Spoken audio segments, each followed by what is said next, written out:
সবাই সবার যোগ্যতা এবং মেধার ভিত্তিতে সবাই সবার মতন করে ব্যবসা বাণিজ্য সবকিছু করতে পারবে। কোনো একটা বিশেষ মহলকে আমরা সুযোগ দিতে চাই না। এখন আপনার সামনে একটা নতুন চ্যালেঞ্জ আসছে।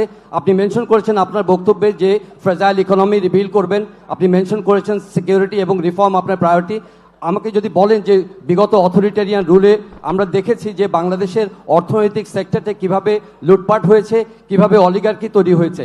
আপনার ইকোনমিক রিবিল্ডিং প্রসেসের মধ্যে এই যে ধনী শ্রেণী তৈরি করা হয়েছে, একটা অলিগার্কি শ্রেণী তৈরি করা হয়েছে, মানি লন্ডার করা হয়েছে, এ ব্যাপারে আপনি কি ধরনের পদক্ষেপ নেবেন যদি একটু সংক্ষেপে এক্সপ্লেইন করতেন। Thank you so much. আপনি যদি আমাদের ম্যানিফেস্টো বা ইশতেহার দেখেন, সেখানে এই প্রশ্নের উত্তরগুলো সম্পূর্ণ সুন্দরভাবে আপনি পাবেন। আমরা প্রথমেই বলেছি যে ওখানে একটা শব্দ আমরা বলেছি গণতান্ত্রিক অর্থনীতি, অর্থাৎ আমরা এমন একটা ইকোনমি ইন্ট্রোডিউস করতে চাই যেখানে সবাই সবার যোগ্যতা এবং মেধার ভিত্তিতে সবাই সবার মতন করে ব্যবসা বাণিজ্য সবকিছু করতে পারবে। কোনো একটা বিশেষ মহলকে আমরা সুযোগ দিতে চাই না, তাতে কোনো লং টার্মে ভালো না। ধন্যবাদ।